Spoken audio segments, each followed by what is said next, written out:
Right before we get started, just the shul to allowing us to be here.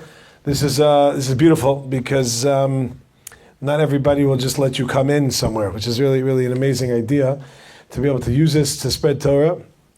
And in particular, as we said, Liloi Nishmat Meir Chai Ben Zulai, which is one of the Rabbanos here, his father-in-law, right? And from what I hear, we're talking about just very recent and very sudden.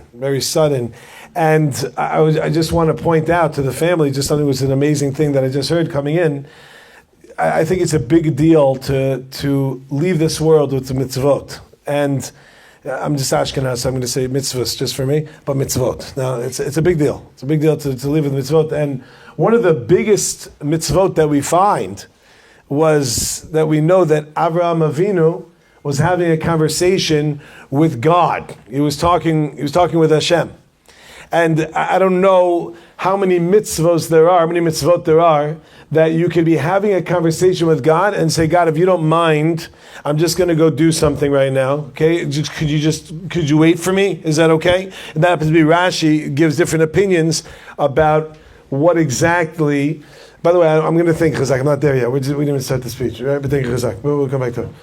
Rashi says that when Avraham Avinu says, please don't leave, the question is, who is he talking to? Is he talking to the Malachim or is he talking to Hashem? And that's the discussion. But let's go according to the one that says he was talking to Hashem. Which means that Avraham Avinu said to Hashem, he said to him, Hashem, just do me a favor, could you wait for me? I'm going to do a mitzvah. What was the mitzvah? Anyone know? Hachnasat orchim. And I think, if I'm not mistaken, as I was just told, one of the last mitzvot that Meir Chai Ben Zulai was involved with was the idea of the mitzvah of Hachnasat Orchim, of inviting someone into your home, which is you should take comfort with the idea that to go in such a fashion is no small feat. And we understand that even Avraham Avinu was the one who said, I can walk away from Hashem because of Hachnasat Orchim. So imagine going and greeting Hashem with the mitzvah of Hachnasat Orchim. It's a big thing. The neshama should have an aliyah. So that is again, so thank you for sponsoring, making this work and happen. Lina Shmat. And of course, Rabbi, big shout out, even though you don't like when I say that, so we'll move on. Chazak, unbelievable, really Chazak, because we're talking about they just had a major campaign, and we're starting another one tonight, by the way. Chazak, tonight. So everyone can please buy a chandelier and a house and give the money to Chazak. All right, really doing amazing work out there. And I was just thinking the other day that I don't want to go into ages and stages, but someone who's involved with Chazak could be the one who started it. We happen to be, I think the Lashon is Ben Gilo, to use the Lashon of the Gemara, that we're the same age. And it's just a sad and depressing thing to see that he's done something with his life. And I'm here just speaking. But it's really beautiful, it's unbelievable. Chazak should have many more years of incredible success of helping Yidden come back to Avinu Shabbat Amen. Okay.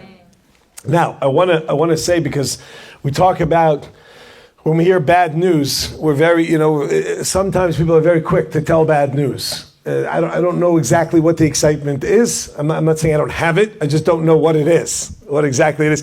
I actually personally do not have it. I try not to say bad news. I don't like to do it. I don't like to spread it. I don't like to say it. When I hear things that are not good, I usually don't pass it forward unless it's already well known. There's a message to learn from it or something has to be known.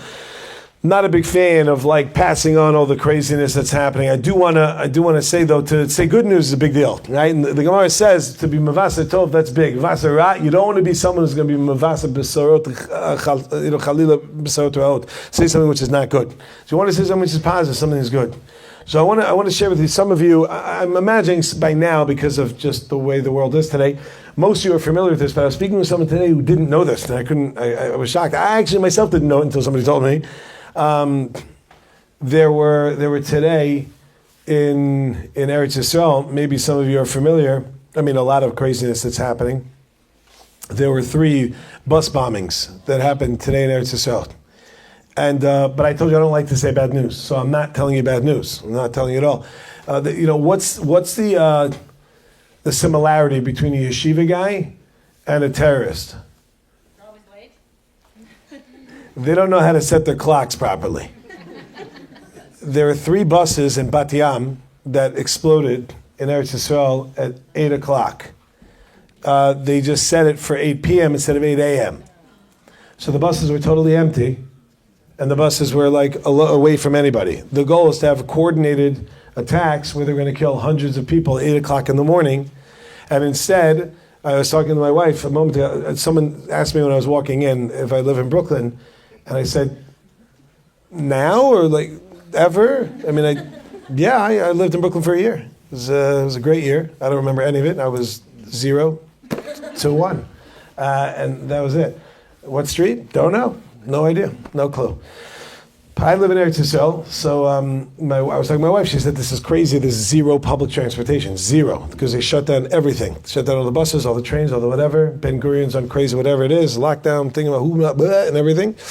Because they're checking around to see what's going on. They found 2 more bombs on 2 other buses. And they were able to stop it before it happened. So I think it's important that when we speak about all the bad things that are going, terrible things, to speak of the greatness of HaKadosh Baruch Hu. What a nace this is. It's not a small thing. This is huge. And I'm waiting to hear the gematrias of the numbers of the buses, and how it turned out to be. I know, I'm leaving it to Sephardi. I'm Ashkenaz. We don't do that, but like, I think the gematria of the buses is Am Yisrael Chai. I don't know the numbers yet, but we're waiting for them to come in. But V'etz Hashem Mispar Katan out of 5 plus Shabbos, and you're good. But an amazing thing, and we really like to say Mizmor L'Soda or Mizmor L'Toda if you prefer. The same thing, but different pronunciation. Thank the good Lord. Thank the good Lord. Say thank you to Hashem that such a thing occurred, because it's not, it's reminiscent of many, many years ago when I was in Eretz Yisrael. I mean, I've been there since Brooklyn, but not really since Brooklyn, but I've been there for a long time. And I was there when the second Intifada started. And when you see the bus bombings, what it was, it looks back from 25 years ago. It's the same picture of what just happened. And it is an open nace, an open miracle, the fact that Kadosh Baruch Hu was so kind to us. Okay, that's all the introduction. Now I just want to say one thing over here tonight, and that's it. One thing. That's it. You never lose out by doing the right thing. A person never ever loses out when they do the right thing. Never. Except never. They never lose out. Doesn't matter if you do the right thing, you're not gonna. There is a never. It's never gonna happen. You do the right thing, you're never going to lose out. But I once did the right thing and I lost out. You're never going to lose out. Never going to lose out. The question is whether or not we're actually doing the right thing or not.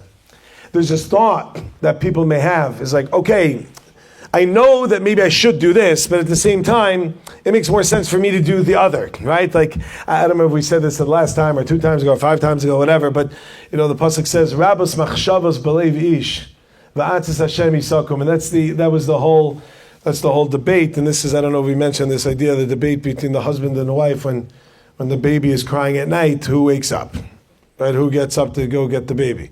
So, the wife says, I was up with the kid the whole day, like I'm so tired, you go get the baby.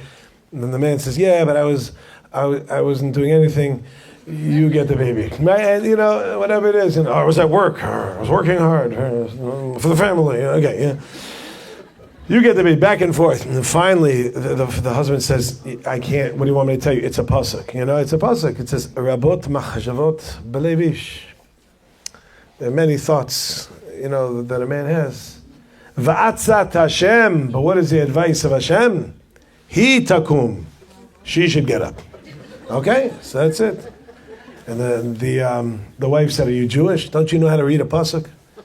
A pasuk, don't you know how to be Jewish? Jews don't say statements, we ask questions. V'atzat Hashem, hiktat kum. She should get up. So you go and get up. But then what the pasuk really means, I did hear a beautiful idea. I saw it, I read it from a Meilech Biderman a bunch of years back. V'atzat Hashem, he sakum. What does that mean, he sakum? He says the word he is a way, apparently. I'm not holding in how we decide these things.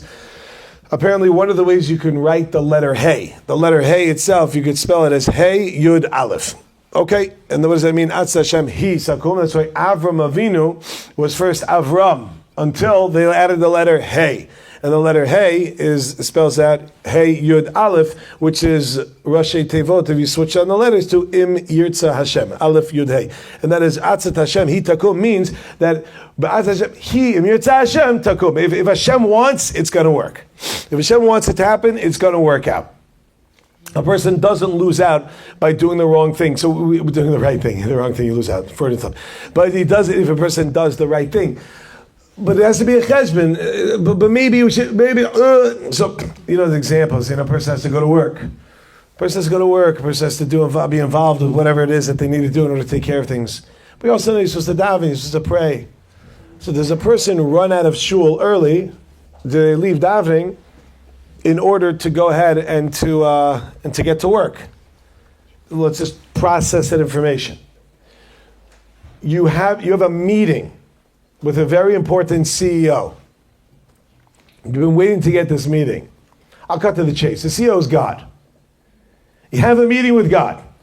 Are you going to leave the meeting with God to go to work? Just process that information. I have to run to go to work because I have a meeting with someone that's less important than God. Just try to imagine a person has opportunity in their business. They can meet with, what's that guy now who Trump hired to be the Elon Musk, right? Elon, he must be Jewish. Elon, right? It's just Tu B'Shvat. Imagine they go Elon, Bama. He's like, I have everything. It's okay. So you can have a meeting with Elon Musk, and you sit down to have a meeting with him, and your meeting's supposed to be 20 minutes, and then after like 50, you keep looking at your watch. He goes, "Why do you keep looking at your watch?" He's like, "What do you mean? I have to go. I have a meeting with there's a guy who works in a McDonald's, and we were going to meet. I was going to meet with him because we have a business idea." Are you out of your mind? You're going to leave a meeting with Elon to go have a conversation with a guy in McDonald's? Like, what are you doing? We're speaking to the creator of the world, to the one who has control over everything.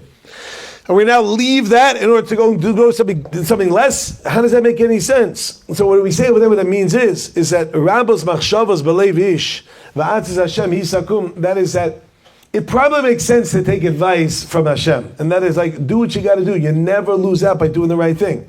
If you go, now you have to be, for clarity over here, if you're working for someone, don't be a ganov. In other words, if you got to get to work, so wake up a little earlier to go davening. But the point is to come to recognize you're never going to lose out. Never, ever, ever is a person lose out.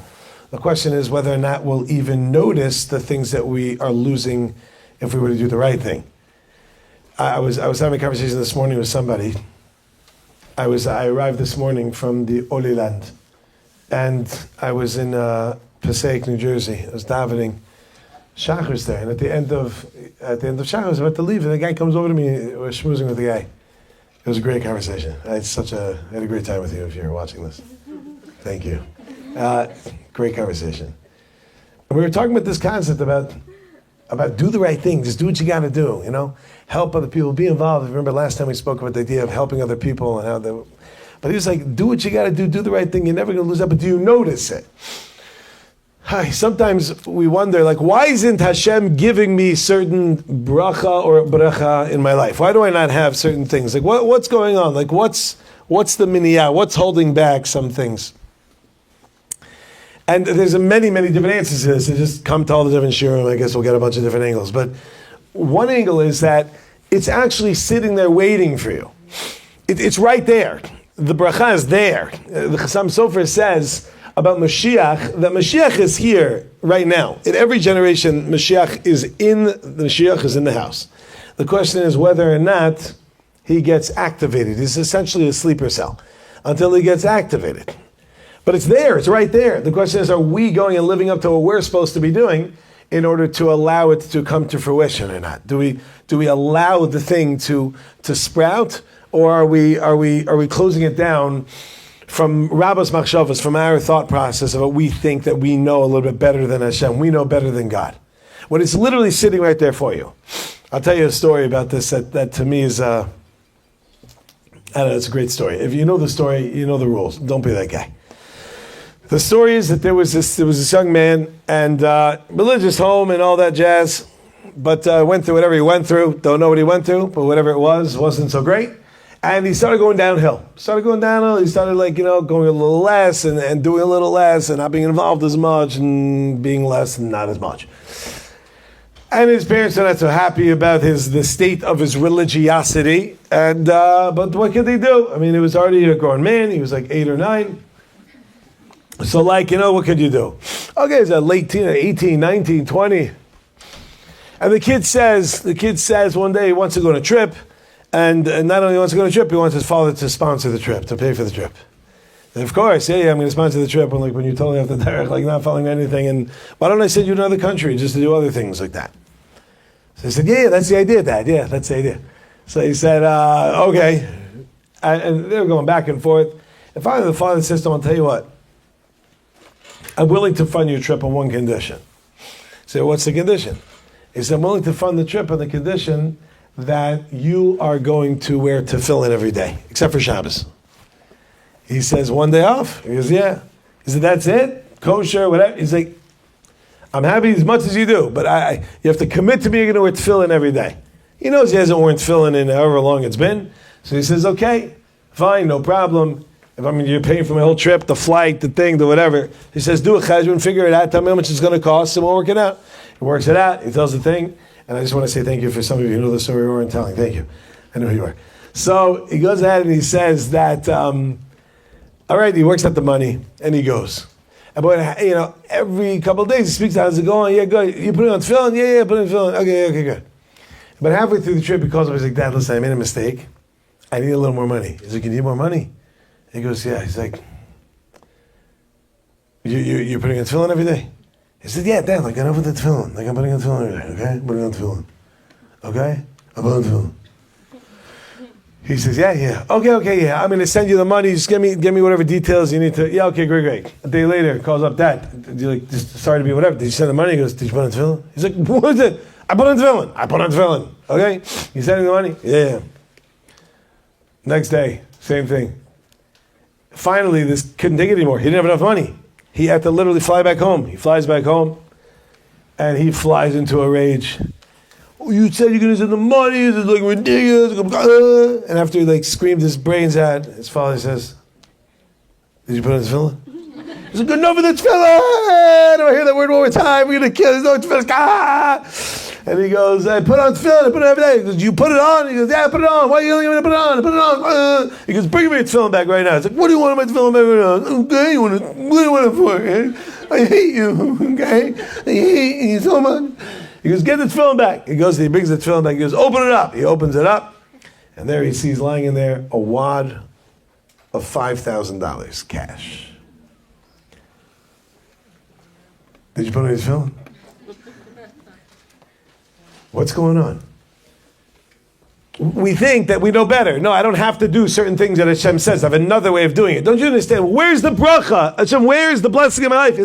It's right there. It's literally waiting for you to just do the right thing. Do what you got to do, and it's waiting there. It's sitting right there. None of them, I'm going to lose out if I do that. You're not going to lose out if you do it. You're only going to gain if you do it. You're only going to gain. You never lose out. But I was going to say this to them, but I think people are going to get nervous. Some of you are thinking, but I did the right thing and I lost out. It's not true. You didn't lose out. There. You feel better? So what does that mean? What does that mean? Okay, that's where a little bit of bitachon comes in. That's where we understand the fact that we're ma'aminim b'nei ma'aminim. And we understand that sometimes we don't see the end result ever, at least in this world, and sometimes you don't see it right away. For those of us who have been around a little longer, you get to see things sometimes over time. Sometimes you get to see it immediately, and sometimes you actually never get to see it. It doesn't take away from the fact that we got to do the right thing. And that ultimately, that no matter what happens, that's really what it means to have bitachon, to have trust in Hashem, is that it's all good. Kol mad da'avid rachmanu l'tam. Everything Hashem does for the good. I'm doing all this time. Okay, I can't talk to individuals. Everyone has their own stuff that's going on. I'm not a Navi. I don't want to throw my father into this, but I'm not a Ben Navi. Okay, maybe there's my mother. But the point is that everything that Hashem does is for the best. You never lose out from doing such a thing. And if we do that, Hashem takes care. It doesn't have to make any sense. The money will come from somewhere else. The refuah will come from somewhere. The Yeshua will come from somewhere. We think that we're in charge of A, and then A equals B equals C. there's one thing that you learn through Shar B'Tachon, you learn through the ideas of what it means is that nothing has to equal anything. In the end, Hashem takes care of what has to be taken care of. We don't always see what's good. That's, that's a Moshe Rabbeinu's famous question. Like, explain it to me.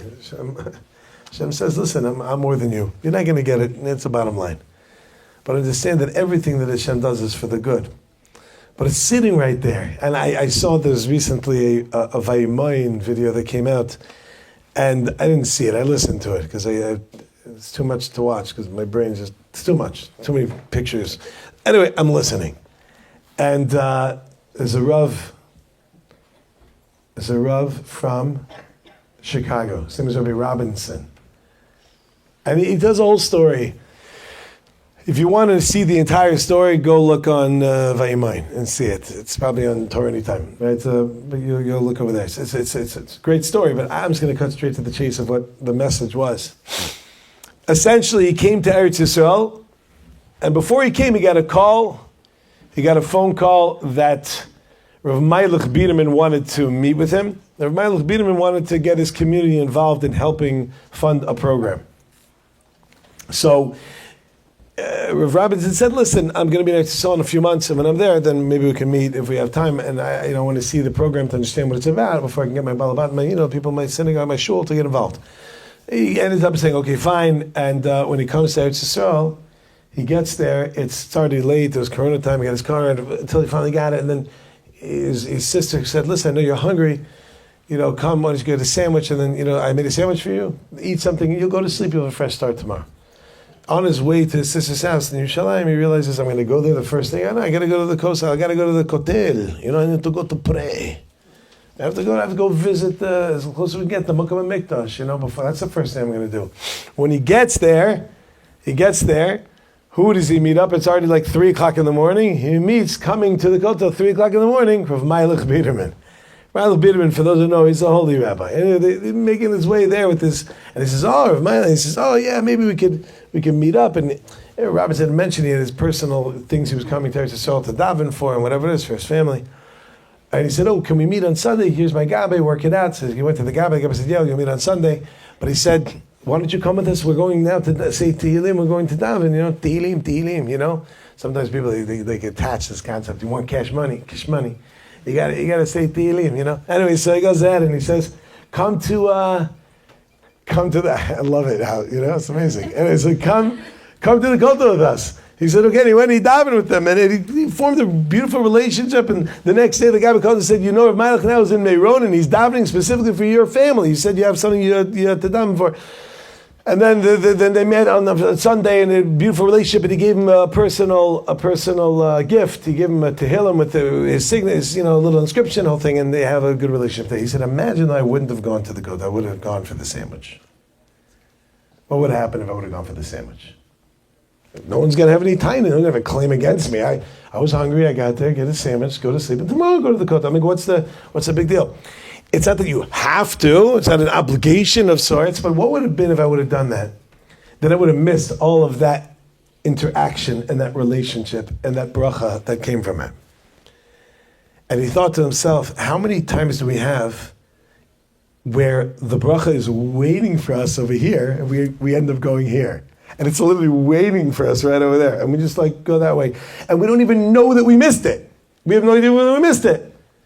Understand that it's generally going to be the route that's going to be a little bit more challenging, a little more difficult. That's where the bracha is sitting. It's where it's right there.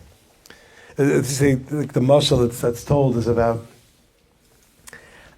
I've definitely said this mashal before, but I personally haven't said this mashal in like 15 years. But it's whatever, it's floating around all over the place. There was once a king, we're Jews, we have to start with that mashal. There was a king, and this king had a daughter, and said that anyone who could win this contest can marry my daughter. What's the contest? It was a huge building, and in order to, whoever gets to the top of the building gets to marry the daughter. It's built like in a spiral staircase that goes like this. Anybody ever gone to the Empire State Building? Statue of Liberty. Statue of Liberty? Who's been to the Statue of Liberty? Yeah, did you ever walk up it? Couple times? Once? A couple times, once. Yeah, what's the difference? Yeah, how much money have you in your account? A couple. A couple. Okay, one. You know what? Nothing. A couple of nothings. Millions of nothings. So if you go up, it goes like this, and it's like a... Say it again. Yeah, it's a wonderful, wonderful trip to take someone you don't like. I went the first time, I was relatively young, I guess. I went the first and last time when I was around 13 years old. My cousin came from Eretz Yisrael. He came to America and he wanted to go to all these places. Growing up in New York, who goes to the places of New York? Like, I grew up in New York, but I never went to the Statue of Liberty, never went to the Empire State Building, never went to Ellis Island, never went to these places. You know what I'm saying? I grew up in Woodmere. I went to Central Avenue, and I went from restaurant to restaurant, and then to another restaurant, and tonight to Chosen. But that's essentially what I do with my life. So why am I going to, where would I go? Oh, my cousin wanted to go. I said, okay, fine, we'll go. This story is so not shaykh to anything.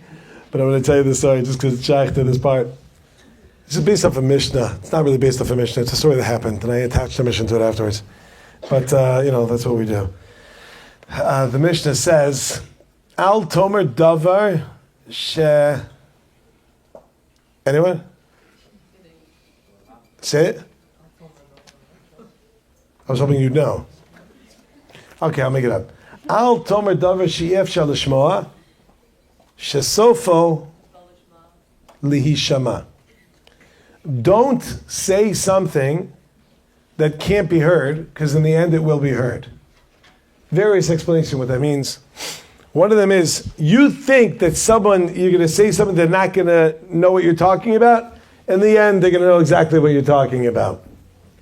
What's the mashal, which is the story that happened, which I'm still in the middle of another mashal, don't forget. The mashal was with my cousin. My cousin's Israeli, Sachi. And Sachi and I were walking through Manhattan. I was looking at the ground all the time. And I was also 13, so I don't even know if I was doing that. I was probably glad my eyes closed. And as we were walking through the streets, I was having fun, I'm talking to him, we're doing the Hebrew thing. And then whenever people would walk by and they make eye contact, you give like the nod, It's a thing you do with people. You just go like that, and they go, and then do that. It's just an amazing thing to watch. You go like that, and you go, and they go. It's crazy. It's unbelievable. Try it. See how it goes. Anyway, so I'm walking down, and every time a person looked at me, I would do this. I would look at them, and I would say, At parashmena. You're a fat cow. I would say it in Hebrew. It was a nice thing to do. I was 13. Anyway, I'm just having fun with my cousin. That's it. We're just having a good time. I say, shalom, at parashmena. And then they would say, good morning to you. So yes, that is what I said. That's what I said. Good morning to you. We go to the Statue of Liberty. We're waiting in line. There's a girl in front of us. She turned around. I couldn't tell. I saw from the shoes. I knew it was a girl. And she, as she turns around, I'm about to say to her, At parashmena. So I said, Shalom. And she goes, Shalom, ma shlomcha. And I said, Hakol b'seder. Achshav. You know what I'm saying? That got cut off quickly. It's never happened. So whoever you are, lady, like if you're watching this, you should know what I was going to say to you. Okay, in any event, Statue of Liberty, just remind me of it because that's how the staircase go. You go up. You get to the top, you look through a little airplane window, and then you go down. If you want a similar experience, the next time you're on a plane landing, look out the window, and then you did it. There you go. Okay. So, in any event, and particularly this event, because we're at the event, this is what happened. The king created this huge, huge tower. You get to the top of the tower, you can marry the daughter. Now, I always wonder with these stories, maybe the daughter's not good looking. Like, you get there, you're like, oh my goodness. Don't you want to see a picture first? You know what I mean? Before you just run up all those stairs. It's the Gemara. The Gemara says it's usher to marry them until you see them, because maybe you're going to be disgusted by them. And you'll be over the Isser of Yaftalech Gamocha. It's actually a Gemara. And Daf Mem Kedushin, I'm not going to check anyway. But the point is, Memal. Because Misabol Yosem Yishlucha, it's the Gemara of Aish HaTorah, second paragraph of Kedushin. So point is, that one guy goes, he's like, I got this, and he starts going up he's walking, and he goes up 10 steps and 20 and 40 and 6, but he's doing like the double step at a time, feeling like he's got this. He runs out of steam. He just collapses there. Another guy goes, he's like, I got this. And when he gets up to that guy on the floor, he's like, oh, fool. I'm going to jump right over this guy, right? So it's like, then they start the music, boom, and he jumps over the guy, but his foot hits his head, and he kind of falls over, and he dies. Fine. And so they go on to the next guy. They're going around to all the different people. The kids are, everyone's trying, but foolishly going way too fast and way too quick or whatever. So one guy's like, I'm going to pace myself, and he paces himself. He takes step by step by step by step. He finds them. He steps over them. He's careful, holds onto the railing. And as he's going around, he's like, I got this. This is great. I'm going to marry this hopefully not good-looking lady, and it's going to go well. At least I'll have money if she's not good-looking. And he feels himself, it's getting weaker and weaker, and he's like, I can't do this. And he's about to turn around. Then he realized, I know this king. This king has done things like this in the past, and there's always a way. I'm not going to give up. I'm going to keep trying. He's like, I don't know how much I have left. And he turns a corner, and he sees this little map, and when you're in a mall, you guys know what I'm talking about, you hate it. So, there's a mall, and when you get to there's like the map, it says like, you are here, right? So it was like oh, by the way, there's a raffle tonight.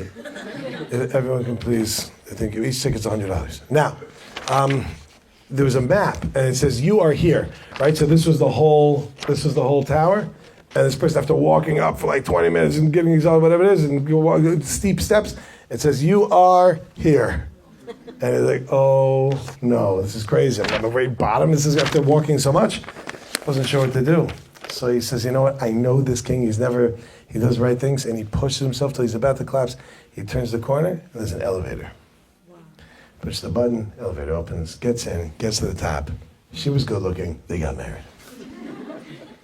And she was good looking. Okay. You see, stop thinking so much. Rabot's machshavos belevish.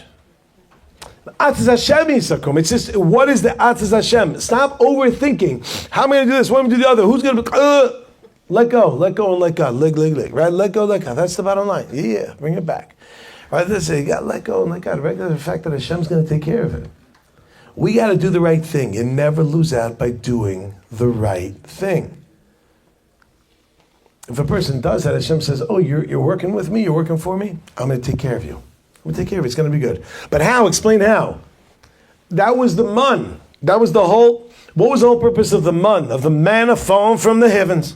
The manna falling from the heavens, my friend, was to teach you an idea. What's the idea?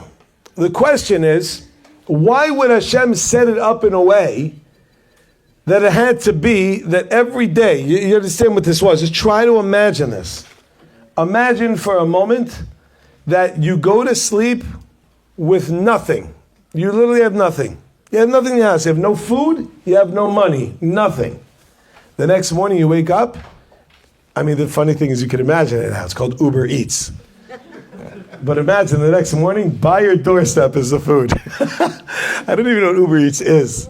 I know what it is. I just don't know what it is. I guess in Israel it's Walt or something like that.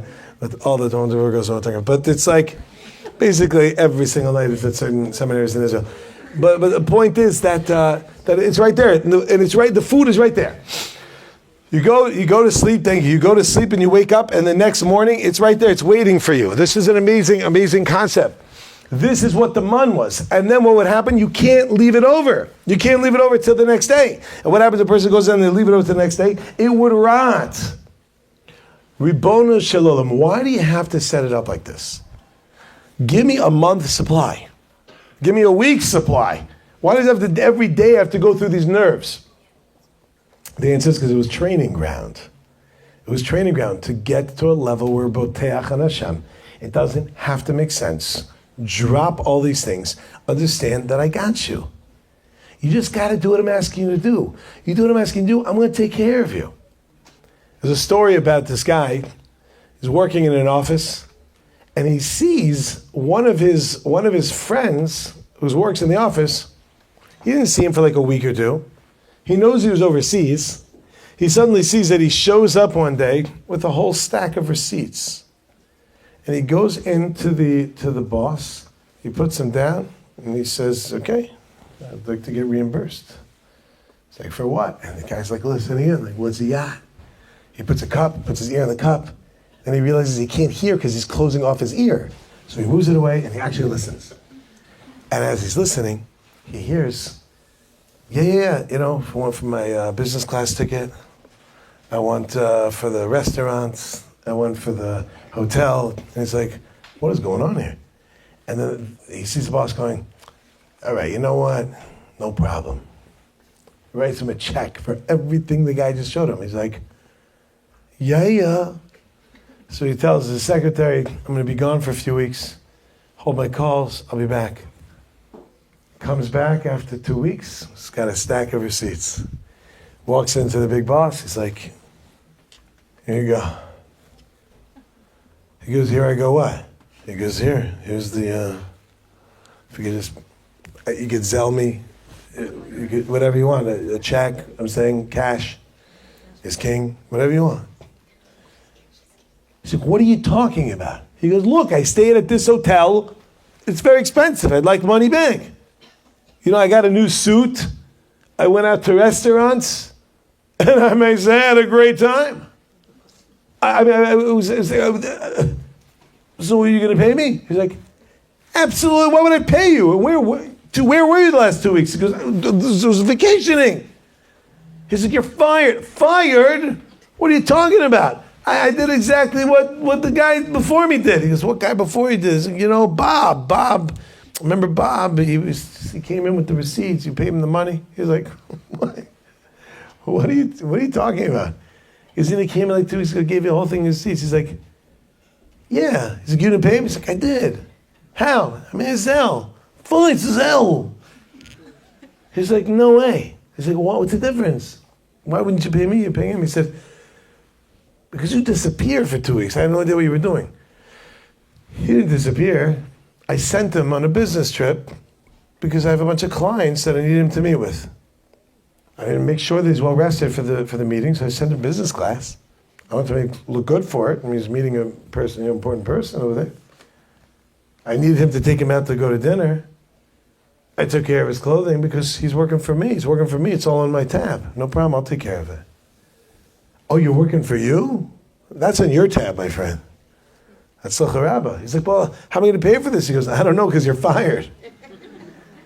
But the other guy, if you're working for me, says Hashem, I got your back. Don't worry about it. I'll take care of you. Oh, you're working for you? So why are you coming to me for what? Go ahead. Good luck. Hope you can find some money in this world that belongs to me. Liya kesef, liya zavnu Hashem. This is the Mishnah. It's the Mishnah Pirkei Avos. Perik Beis Mishnah Dal. It says the Mishnah. Hu haya omer. So the Chinese guy wrote the following Mishnah. Okay, that's not a very nice thing to say. Okay, it was Rabbi Gavriel.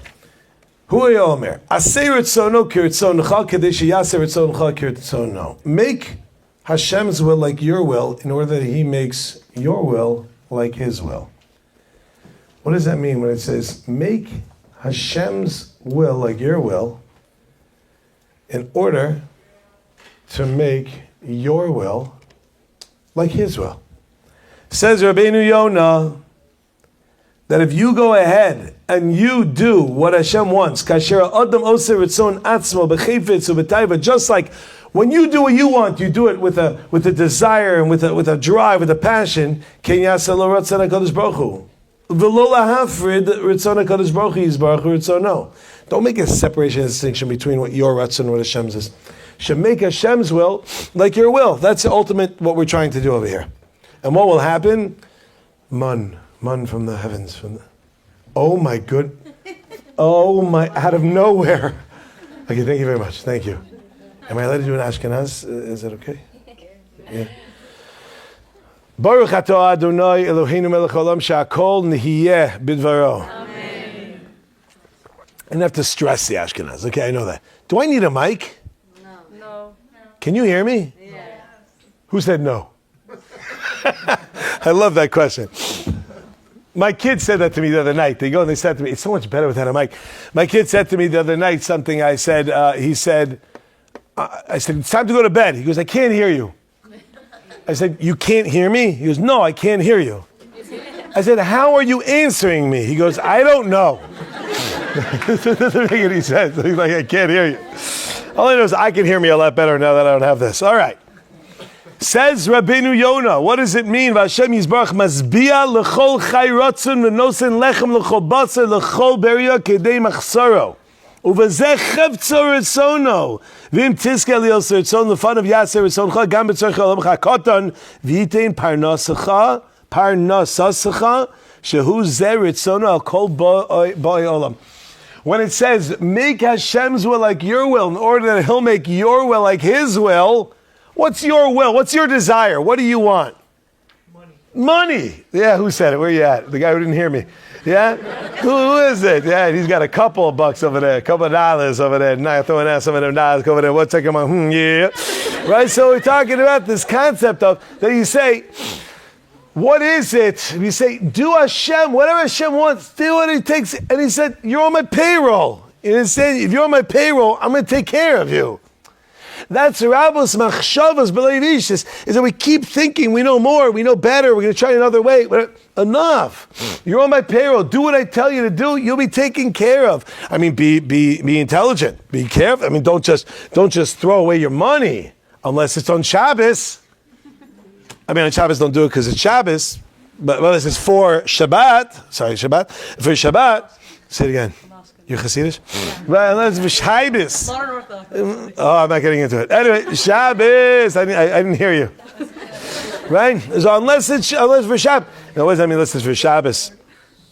The Gemara says in Beitza on Daf Tes Zayin Amud Aleph. It's brought down in Shulchan Aruch, brought down in Halacha also. Essentially, that a person, the Mefarshim bring in a little bit more when it throws in also the concept of Rosh Chodesh or whatever, but it says, Mei Tishrei at Tishrei, everything's decided on Tishrei, Chutz Mei Tishrei, except for Tishrei. What's Tishrei? Tishrei is Rosh Tevos, it's an acronym for, Taf is Talmud Torah, Shin is Shabbat, the other Shin is Shabbos, even though there's only one Shin, Reish is Rosh Chodesh, and Yud is Yom Tov. The money you spent on Shabbos, Yontif, Talmud Torah, Rosh Chodesh, that is not your money. Lava alai v'ani pareya. So that means borrow from me. It's on my tab, says God. You borrow from me, and I'm going to go ahead and I'll pay you back. That's it. You go ahead. You take care of it. I'm going to make sure it works out. And I don't know if I shared the story or not. There was I had a Rebbe. I'm sure I could say his name, but I'm not going to because I'm not sure. And I didn't ask him. He did tell the whole yeshiva about it, but okay, whatever. It's a long time ago that I heard this story from him. Him and his family lived in Atlanta, Georgia. Are y'all down Atlanta? And he was in Atlanta, Georgia. And then they moved to Brooklyn. Yeah, Crooklyn. And here they are living in Brooklyn. And one day his wife says, I think I want to go for Yom Tov. I want to go for the holidays. Let's go back home for the holidays, back to Atlanta. Visit all y'all down there in Atlanta. So he goes, okay, that's a lot of money. You know what I'm saying? It's going to cost a lot of money. I don't know if I can afford, it's very cute, but I can't really afford going down there. She said, oh, look at you, Rabbi. Rabbi. I hear you talking to all of your students all the time about how, listen, Shabbos, Yontiv, it's free. It's on Hashem. Now, what does that mean? You can't say, I need a Lamborghini for Shabbos. It's for Shabbos, because that's usher. Okay. Now, right, Yitaka is saying good. I would say, that's really, so the Mefarshim you say that if you're going to go there, just get a Bugatti. You know what I'm saying? Once you Lamborghini, that's for like millionaires. We're talking about billionaires. You know what I'm saying? Anyway, point is that a person goes, it could be, you spend the money on it, whatever. What are you talking about? You don't. So she goes, it's for Yontif, or it's for Simchas Yontif to be able to go there. So it happens to be similar to the questioner because he goes and he says, that doesn't include plane tickets. She goes, why not? I'm not saying we're flying on a jet, although maybe we should. What I'm saying is that we go out there. He goes, nah. She goes, well, let's ask a rabbi. It's like the worst thing to say to a rabbi. Let's ask a rabbi. You know what I'm saying? What? Chutzpah. I am the rabbi. Okay, rabbi. You know what I'm saying? That's what someone was telling me recently, that Hashem created wives for the rabbis to know that they're really not as special as they think they are, right? I just know that, like, I remember I went to visit a bunch of years back. I went to South Africa. And when I was there, no matter what, I walk in the street, they go, Rabbi, what can I do for you, Rabbi? Take this, Rabbi. Do that, Rabbi. What very nice. What have you done, Rabbi? I get home, it's like, take out the garbage. I'm like, take out the garbage. Do you know who I am? I'm the Rabbi. So my wife goes, take out the garbage, Rabbi. Very good. So I go, let's go to a rabbi. She's like, okay, fine. You know, now you're kind of stuck. Because like, oh, we don't go to Rabbanim? Oh, okay, I thought we do. You know what? Okay, that's it. No more shaitan. It's like, comes like a whole, like, that's the whole thing. She goes, fine, we'll go to the rabbi. Fine, we'll go to the rabbi, right? So they go to the rabbi, they ask the Rav, and the Rav, is there like a time thing? Is there like a Marav going on? What? 12 o'clock. Yeah, okay. Yeah, if my Bukhari's outside, then we'll talk about 12 o'clock. So he goes and says, believe in Hashem, the manna will fall. So he goes, no, you're doing great. Yeah, we're looking for a shidduch. Come on, I'm hooking you up. I want the Meshach Chatun. Okay, anyway. So they go to the rabbi, and the rabbi says, listen, she's really going for a genuine purpose. She really wants Simchat Yom Tov. It's going to be joyful for her. Yeah, you got to do it. He said, I don't hold like this, Rabbi. You know how that works. Like, we only hold like what we really like. Everyone knows the story, but we have to bring it in. Not everyone. This is a self-esteem thing. I have to say that because if you know it, I'll say like, oh, of course I said it. But I'll say it anyway. Story is about the guy who basically he's driving his car. He's about to get a major. He's on a motorcycle with the car and the thing in the truck, and the thing coming at him. He gets thrown out of the thing, and he's falling off a cliff, and he's just grabbing on. He grabs hold of something. And he's finally holding on to something as he's falling down this cliff, and there's some branch. Can't see, it's dark. And he says, help, help somebody, help me. God, you there? Help. And then he hears a voice, yes, I'm here. He's like, God? Is that you? He said, yes, it's me. He said, God, can you help me? He said, I'll help you. But you have to do exactly what I tell you. Will you listen to exactly what I say? God, whatever you tell me, God. Yeah, this is a once in a life. This is amazing. Whatever you say, I'm in. He said, okay. The voice says, let go of the branch. So the guy goes, is there anyone else up there? We don't get what we want to hear, and all of a sudden we don't believe anymore, right? That's just the reality. I was in the middle of a story. Where was I? Branch? Yeah. That was the story. Give me the back one. Oh. So they go, you see, I asked the guys, they go, I don't know. Yes, he goes, they remember exactly, right? So it's a sign. Just know, when you get married, your wife never forgets anything, right? Don't mess up. Fine. So what happened, and do good things. So what happens is they go to Atlanta, Georgia. I don't remember the exact number. He did, and he told me the number. I don't remember what it is. I'm going to make it up. And it ended up costing, with the tickets and with the cars and with the stuff and the hoop and the whatever, it cost him a total of $3,242.57. I mean, I don't know what the number was, but it was a lot of money. Maybe they did take a jet. I don't know. Okay, they did it. It is what it is. Fast forward towards the end of the year. One day, he gets in the mail. They get a letter in the mail. It's from the IRS. And he's like, oh, I love these letters. Thank you so much. And they wrote a letter saying, we are writing you to tell you that there was some sort of error and we took too much money from you. Then he woke up. Because that's never happened from the IRS ever. You guys bought into that story. And he went to the mailbox and there was still the letter there. And it said, and we seem to have overcharged you, so we have a check enclosed for $3,242.57. exactly the money that he spent on is the money that he got back. Now that's in terms of that. Okay, but we have to be responsible with the money that we spend. Shabbat, Yantav also, just to go, but yes, do things that be nicer, put some into it, be involved, invested in doing. Hashem's got y'all back. It's on the payroll if you do what you got to do. You do what you got to do. Now that even extends in terms of other areas. No one loses out. Extended to that as a concept of when you don't hold on and start with fights. We're looking for shalom over here, right? We're looking for peace. That's the reality. We want to have peace amongst Klal Yisrael, we have peace in the whole world. But understand that sometimes there's fights and arguments and disagreements that come along. Do the right thing. Do the right thing. You never lose out by doing the right thing. I'll tell you, I really do regret the way that I behaved many years ago. For somebody who needs to hear it, I'm telling you, I don't think I ever told you, so I'm telling you, if you ever see this, I worked for someone at some point in time, somewhere in the world, and there I was. I don't want to be too specific, you know what I'm saying? But this person owed me a lot of money, relatively speaking, for me. There's a lot of money. It owed me like at least $50. And no, but in the tens of thousands of shekel. But that's what I live. I live in shekel. That's what we do. And I was so upset at this person. I'm like, they're not paying. And I finally called them up and I even like yelled at the person, Chazak. Very strong, very strong, very strong. And that's just to show you what Chazak is. Everyone can please. $10 only for those that are here tonight. Something for 30, another for 100 or 1,000 or whatever.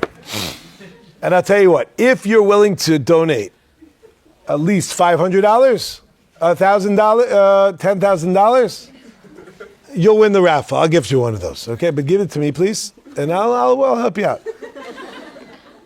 So this particular person, I called him up and said, you owe me the money. He's like, I know, I don't have the money. What do you want me to do? I'm like, I don't care. It's not my problem that you don't have the money. You owe me the money. And I wasn't so nice. And I pushed the guy. He's like, well, what do you want me to do? Like, sell my kid? I'm like, yeah.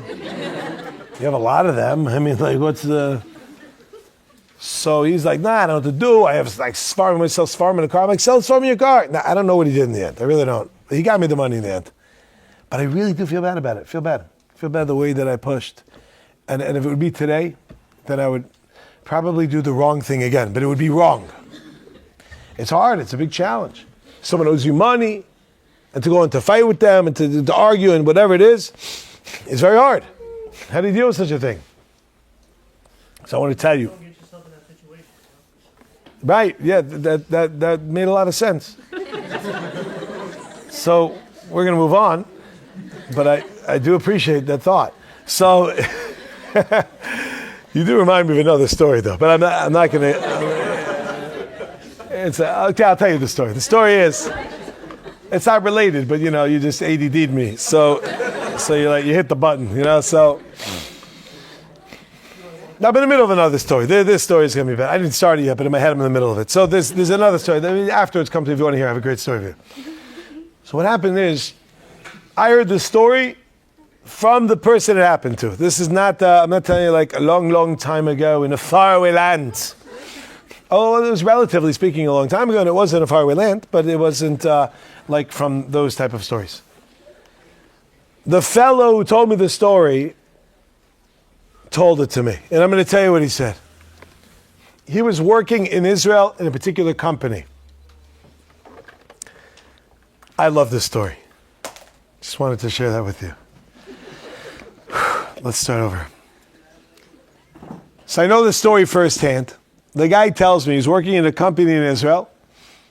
And after working for a while, putting in the hours, doing what he has to do, he was in contact with some of the upper staff who told him that he's doing a great job and he's actually going to receive a significant bonus. And they told him how much.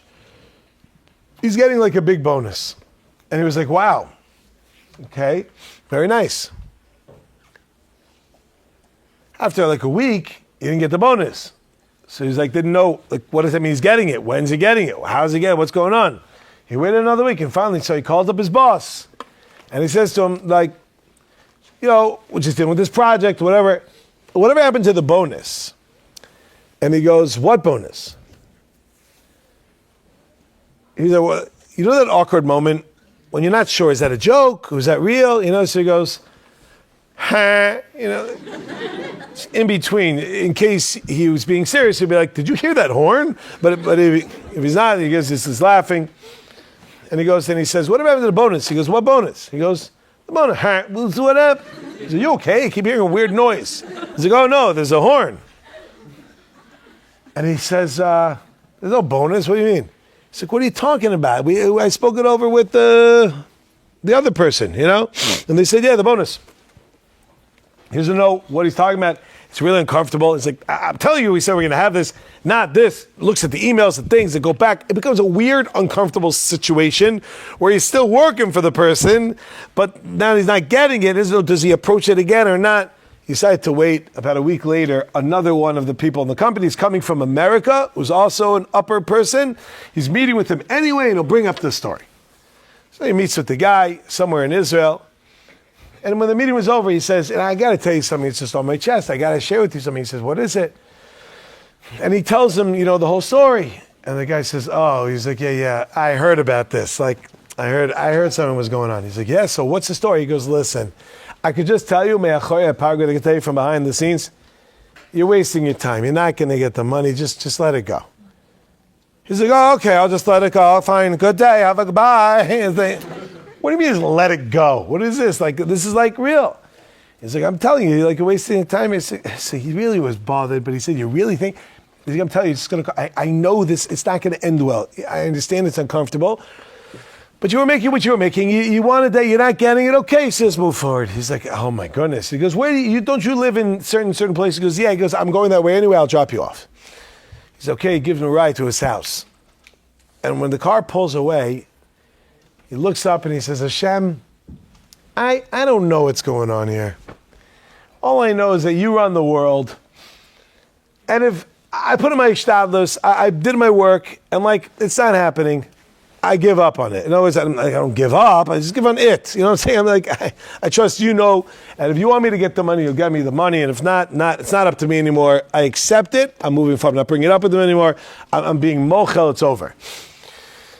Anyway, he goes like that, and he realizes he doesn't have his phone on him. He goes, he probably left it in the car with the guy.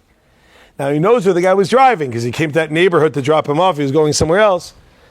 So he goes inside, he calls the other guy. Did he show up there? Yeah, does he have my phone? He goes, yeah, you left your phone in his car. He said, okay, I'm going to walk over there. He walks over there. When he gets there, he gets his phone, says, thank you. And he notices that he has a missed call. How odd. So he sees the missed call is from his lawyer.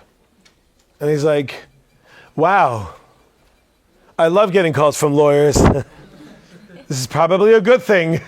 Gamzula Tova. So he calls up the phone. I'm not sure this Tova is, but I really feel bad for her. Like everything's about her, Gamzu for her. Anyway, so he goes that, he calls up the lawyer. Lawyer answers, and he says, hey. He goes, hey. He goes, I got to tell you something. He's like, how much do I owe you? He's like, no, you don't owe me anything. I don't know why I did this. I never do this. Me Hashem yatsa davar. I just felt the urgent need to clean my office. So I started cleaning my office. He goes, when? It's like a few minutes ago, 10 minutes ago.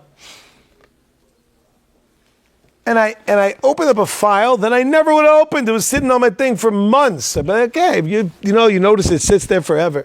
Maybe you don't know, but you know what I'm talking about. It sits there forever, whatever. You get it. And I opened up a file, and I see a little paper fall out, like falling like this and like that. And it was a check. He goes, yeah. It has your name on it. He goes, oh, okay, how much? He goes, for 100,000 shekel. It was 100,000 shekel. He goes, yeah. He's like, huh? Then his boss gets on the phone. You heard it again. Anyway, so he says, 100,000 shekel. What are you talking about? He's like, what do you want? He's like, yeah, I'll come on over. Comes over, and sure enough, has his name, 100,000 shekel. He's like, what in the world is this? And then they both remembered what happened. What happened was, about a little bit more than half a year earlier, he sold an apartment. And when he sold the apartment, you don't get all the money up front, it comes in stages. And there was, almost all the money was done, there was only one check left for 100,000 shekel. In order to get it, he had to get an ishur, a certain...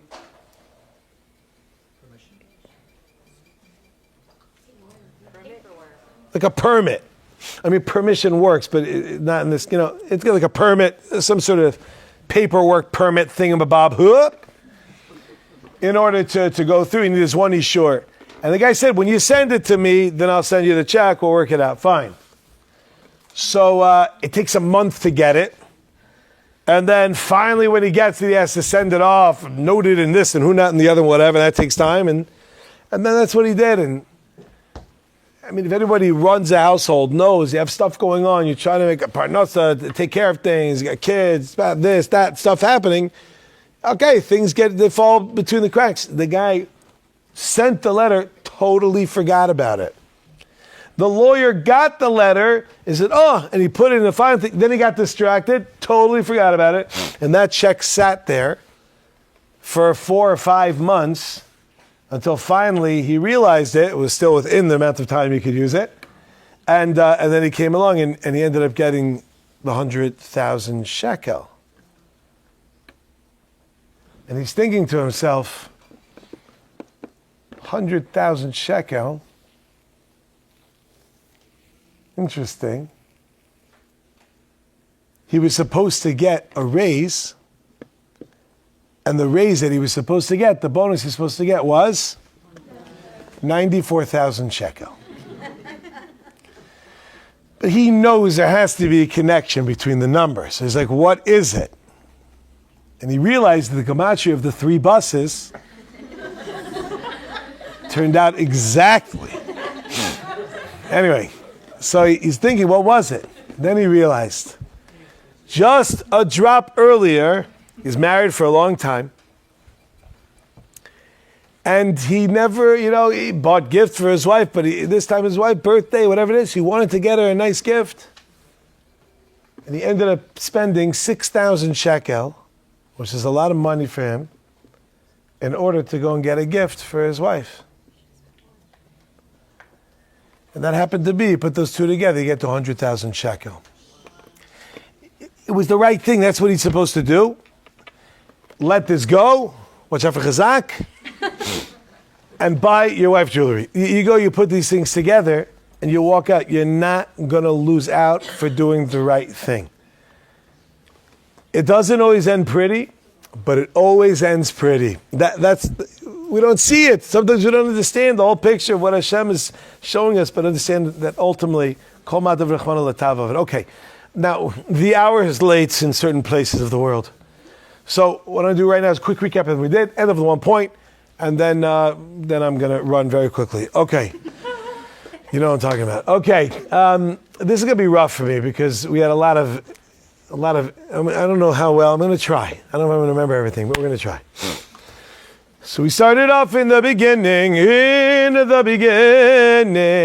First of all, just standing against the Nishad Meir Chai Ben Zulai, going upstairs with incredible zechuyot, and the concept of Avram Avinu is leaving Hashem with that, to come to that with Hashem is a big deal. And Shamash have an Aliyah, that's again the father of one of the Rabbanim here, Rav Zino, one of the Rabbanim, but who's the Rav anyway? Rabbi? Okay, right? Not the father. Okay, I've got a big shout out to Rabbi, and to Hazak, and don't forget my friends. Okay, thank you. All right. So we talk about the greatness of the Shem. We can't thank you enough. 3 explosions that went off because they're just like yeshiva guys and don't know how to set their alarms. Understand what an incredible nace that is, and they're fine 2 more over there. You never lose out by doing the wrong thing. How this boy goes inside is what he's going to go on the Trevor's father's side, the whole thing, whatever he goes over there is like, you put in film. Yeah. He goes and opens it up, said, 5 bands. What you talking about? Yeah. What did I say? Put in your about tefillin. You say, Rabbis Hashem, ladies, that is Hashem, He's Hakum. Right? Okay, the point is, that is Hashem, He's Hakum. That is Hashem understands really what's the best thing over here. Don't get all caught up and think, I know a little better what's going on over here. Most of the businessmen and the receipts, I got a whole stack of thing, here you go, pay for it. Yeah, if you're on my payroll, I'm going to take care of it. Yes, to a couple, one, Empire State Building, things, no, not Bugatti. But you said Lamborghini. What can you do? Hazit.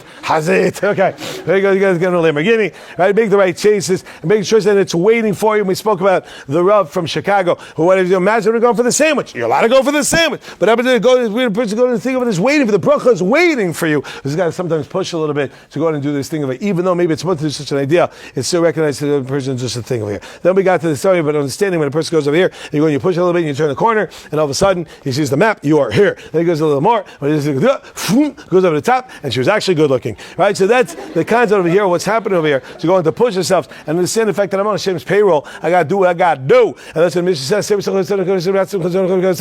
person goes into Hashem's will, and you go and you do it. It's based out 2, 4, 6, 8, yay. Right? So we say, what happened to that person? Going to do that? Who do we appreciate? Hashem. Right? So we realize that the person Hashem says, I'm going to take care of you. Don't you worry, child. And that's what we say every also. Is when the mud falls to the heaven. Why you got to go and get rid of all the mud? What's happening? It's got to destroy every day. Can't you leave me a little bit of a reserve? And he said, you don't have to have any reserve. Trust me tomorrow. It's going to be good. Do what you got to do. Daven and leave early to go from Musk to McDonald's, boy. Like, what are you doing over here? Right? You're meeting with the top. You stay with that. Kishmani. I'm sorry. Kishmani. I got it. I'm sorry. Mechila. Right? And there's understanding when a person goes and pushes herself, really always do the right. Yeah, spend that money on Shabbos. Yeah. You're going to get that cash back. $3,242.57. I don't really know the number, but that's the number that I made up when I made it up then, so I made it up again. Right? And that's to realize the fact, and that's the Lamborghini. Right? And that's the guys over here. And the Bugatti, I'm going to tell you a story afterwards. Don't get in this situation in the first place. Fine. Right? Believe me, if I'm still here and you catch me and we actually talk about it. Okay, so that's the kind of person over here. And what happens, you do the right thing also, let it go. It's not worth it. I really do. If that's Mechila from this Rav, I'm going to maybe Bli Neder call, which means I'm not going to, because Bli Neder means I'm lying. But the point is that, hopefully this is Hashem, I have the courage to go and do such a thing. Take advantage and realize what I was doing over there was just wrong. Recognize the fact, let it go, you're going to get it back. You never lose out by doing the right thing. He let it go. He said, this guy messed me over. I'll let it go. Gets back 100,000, 94, 6, bam, put them together. Yeah. And that's what we say over here, the same concept. That, listen, it doesn't always look that way, and sometimes it's challenging, and sometimes it's often it's difficult. That's olam hazeh. That's what it is. Adam la'amal yulad. It's going to be challenging. That is olam hazeh. Olam hazeh is hard. I don't know if I said this now or later, the other place, but I'll say it again. I saw a cartoon. It was a guy standing by a wishing well, and he threw like a coin in, and then he says, I just want things to be easy. And the next thing next to it was a tombstone and that wishing well. Oh my God. It's not going to be easy. You understand? It's only easy when it's over. In this world, it's hard. We push, we keep moving. It's Adam la'amal yulad. We're here to be able to grow, and we're going to gain from it. We're going to see it. Bez Hashem should give us the strength to move forward, even during the challenging times, and we should be able to actually see the Yeshuas with our own eyes. B'karav. Amen. Amen. Okay, good to know. Thank you very much for coming, everyone. Say it again. Buy your wife jewelry. And you in particular, sign up right now. This thing right over here. Twice. 3 times.